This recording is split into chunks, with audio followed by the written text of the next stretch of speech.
আমাদেরকে তো দেখিয়েছি আমাদের ট্যামকপির ক্ষেতটা, এটা কিন্তু আমাদের সর্ষে ক্ষেত আছে। এটা আমার জেঠুদের। এটা কিন্তু আমার জ্যাঠার, এই যে ওর জ্যাঠার। জেঠুদের। আর এই যে দেখছো কুমড়ো ক্ষেত, এখানে কুমড়ো ক্ষেত, এটা আমার কাকিমার, ঠিক তো? হ্যাঁ, এইদিকেটা জেঠাদের আর এইদিকেটা কাকিদের। হ্যাঁ। আর যে রাস্তা যাচ্ছে সেটা মানে সরকারের।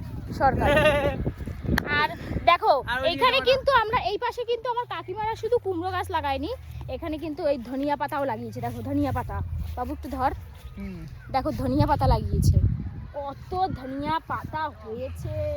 ধনিয়া পাতা এখানে এসছি কাকিমার ক্ষেতের ধনিয়া পাতা নেবো না, এটা তো হতেই পারে না, কত নিয়ে যাই। হ্যাঁ, চলো চলো চলো চলো। আরে কাকিমারই তো ক্ষেত। আরে থাক না, পরে নিয়ে যাবো এসে। না না, কটা নিয়ে যাই না, পরে নিয়ে যাবো এসে। বেশি নেবো না, মাত্র কটাই নেবো। ওই যে দিদিরা কুল ছিচ্ছে তো, একটু কুল মাখা খেতে হয়ে গেছে। কুল মাখায় লাগবে, বেশি নিইনি, অল্পই নিয়েছি।